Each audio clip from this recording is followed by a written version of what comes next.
Welcome back everyone. Welcome back to our channel. Today we will be again continuing with polynomials. Polynomials class 10. So today we will be discussing the third lecture, and the third lecture is on the relation between the relationship between the zeros and the coefficients of a polynomial. So zeros and coefficients of a polynomial. So let us start with the quadratic polynomial. It is mainly in our syllabus. So let us write a quadratic polynomial. Let a quadratic polynomial be p of x, which is equals to 2x square minus 8x plus 6. So now if we factorize this, so this becomes 2x square minus 2x, by middle term splitting, minus 6x plus 6. So this is 2x x minus 1 minus 6 x minus 1, that is x minus 1 into 2x minus 6. Now to find the zeros of the polynomial, we know that to find the zeros of the polynomial, we equate the polynomial to 0. So this polynomial is equivalent to the last step. So here to find the zeros, we have to make this thing 0. Now the multiplication of two expressions will be 0 only when either this one will be 0 or this one will be 0, right? Suppose the first term is 0, then the 0 multiplied by second term will be 0. And if the second term is 0, then when it is multiplied to the first term, it becomes 0. So when either one is 0, then the whole expression becomes 0. So we can say that the zeros, to find the zeros, so either x minus 1 is 0, which implies x equals 1, or 2x minus 6 equals 0, which implies x equals 3. Now let us just think a bit and just see some things.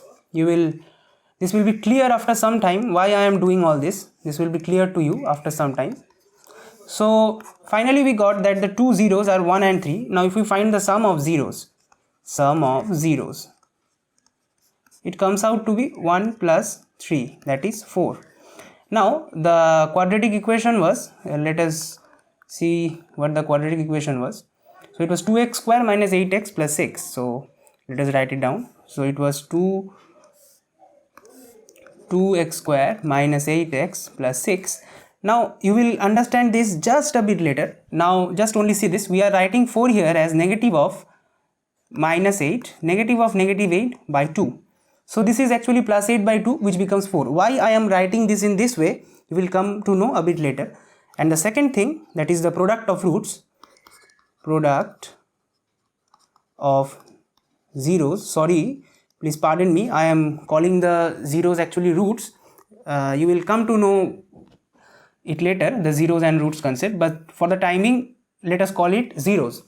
So product of zeros here is 1 into 3, that is 3. Now again we are writing 3 as 6 by 2.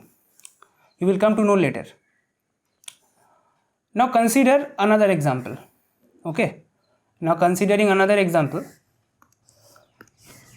let another quadratic polynomial p of x, let it be x square minus 3x plus 2. So let this be another quadratic polynomial. So if we factorize this is x square minus 2x minus x plus 2. So x minus 2 minus 1 x minus 2.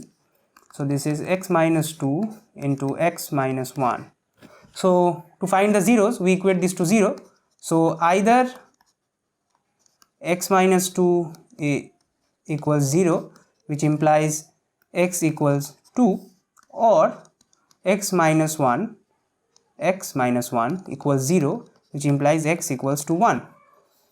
So let us again find the same things. So first let us write what was the equation.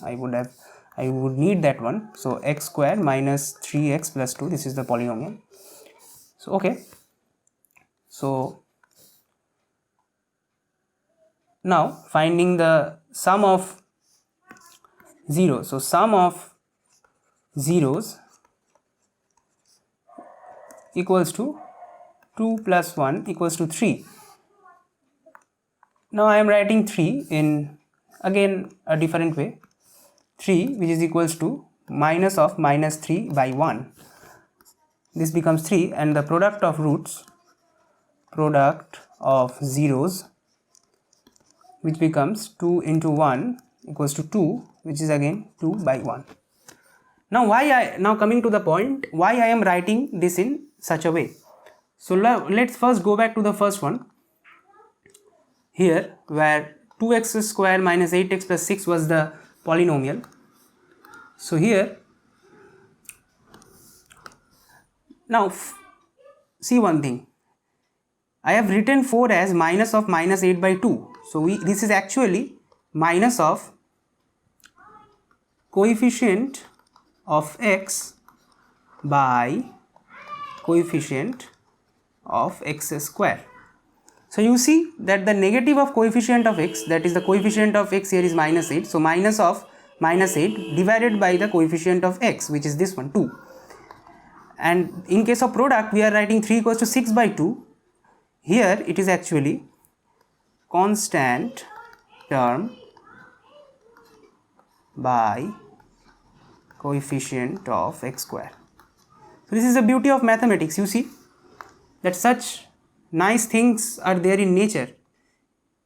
This is the beauty of a quadratic polynomial, that the sum of the zeros, it comes out to be negative of coefficient of x divided by coefficient of x square, while the product of the zeros, that comes to be the constant term divided by the coefficient of x square. Here you see that the constant term here is plus 6. So here the constant term is plus 6. So plus 6 by the coefficient of x square, that is 2, which gives 3. Now checking this thing again for the second equation. So let us go to the second, not equation, it's the polynomial. So for second polynomial, you see the sum of the zeros is 3, that is negative of negative 3 by 1. Here let us check it. So what I have written, coefficient of negative coefficient, let us write it again. What is this? Negative of coefficient of x by coefficient of x square, and this is constant term by coefficient of x square. So let us check it again. So here you see negative, the 3 is negative of negative 3 by 1. So coefficient of x here is minus 3. Here it comes minus 3, and coefficient of x square is 1. X square means 1 into x square. So here comes, so negative of negative 3 by 1 becomes 3. So it matches. And again the constant term here is positive 2. So this is positive 2 by 1. So this becomes 2. So you see such a beauty. Now making it a generalized form. So let us write generalized form.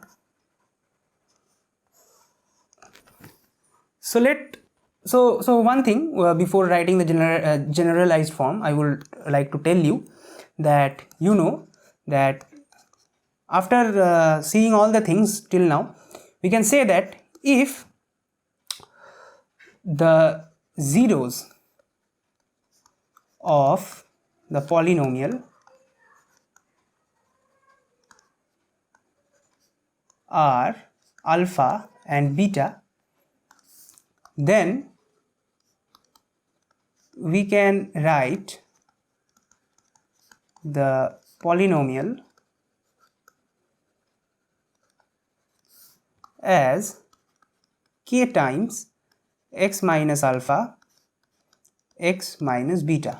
Now to understand this thing, we have to again go back what I am trying to say here. So here, for example, let me take a different ink.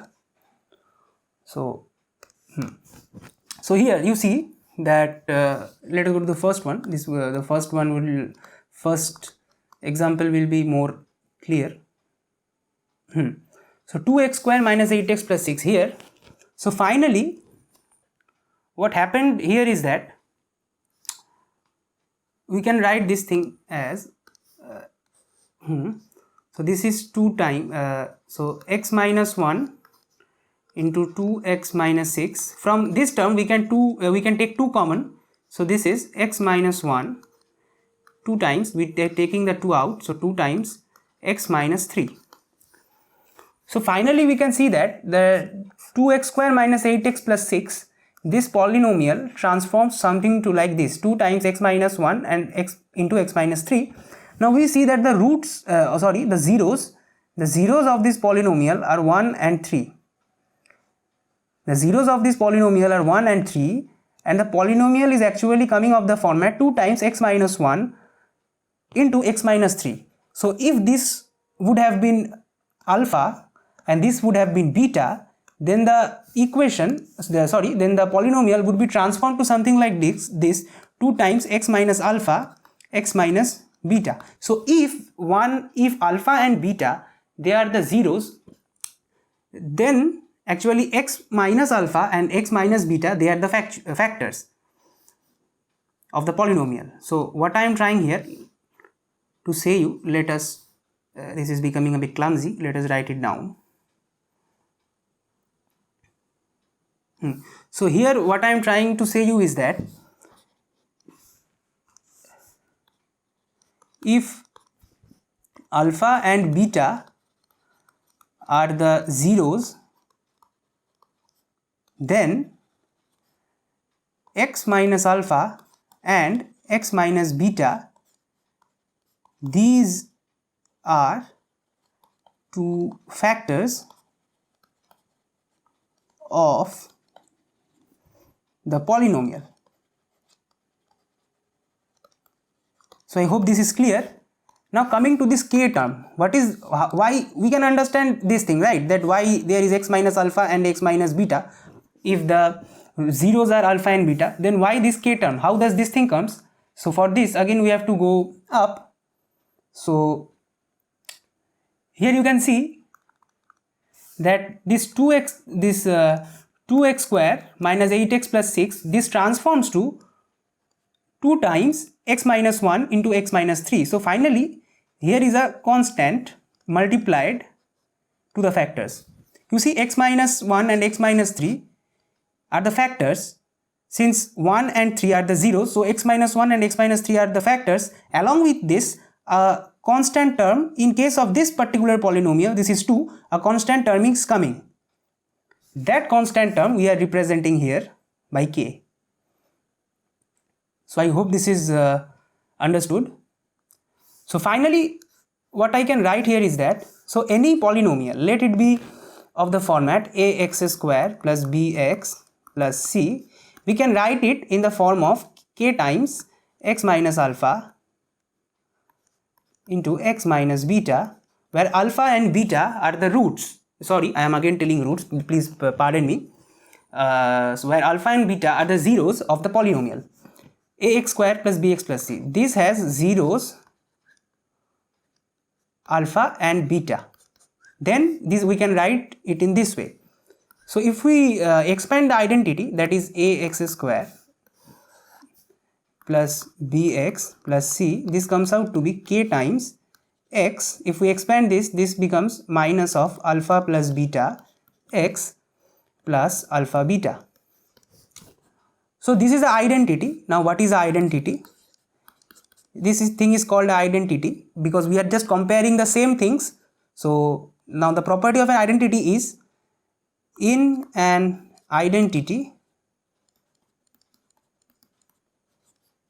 we can compare the coefficients of same degree terms. Now you see, this is quite obvious. If the thing ax square plus bx plus c equals k times x square minus alpha plus beta x plus alpha beta, then obviously if these two are the same thing, then here the coefficient of x square will be the coefficient of x square. The coefficient of x square on the left hand side on LHS, the coefficient of x square will be equal to the coefficient of x square in the right hand side.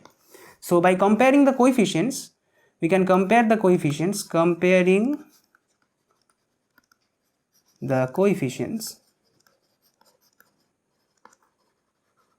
we can say that a equals k times x square, not a times x square, we can say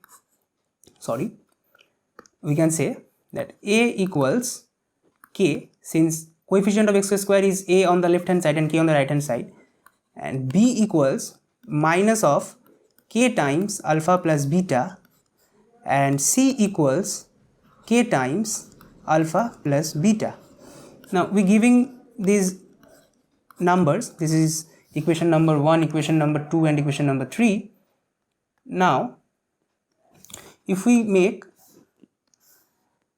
equation 2 divided by equation 1, so we get equation 2 divided by equation 1, so we get b by a equals to minus of k times alpha plus beta by k. So k cancels out.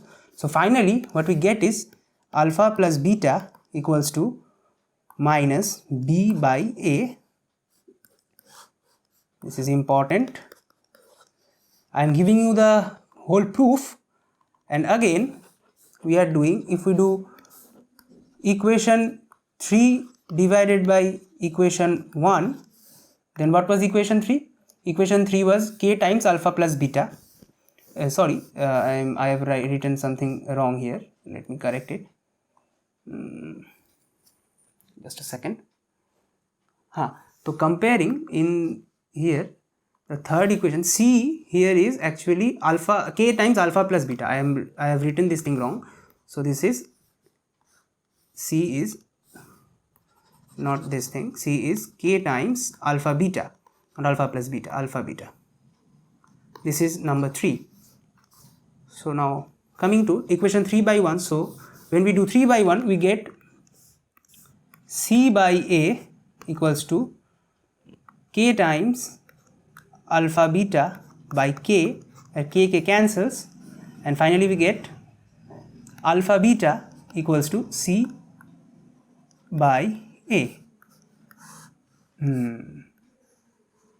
So finally what is the conclusion from here? The final conclusion from here is, for a quadratic equation, rather not a quadratic equation, a quadratic polynomial, for a quadratic polynomial, if the quadratic polynomial is of the format ax square plus bx plus c, then, and the zeros of the polynomial are alpha and beta, then the relationship will be alpha plus beta equals to minus b by a, and alpha beta equals to c by a. So this is the thing. So for example, let us do an example. Let us solve a problem, that is we have to find a quadratic equation whose zeros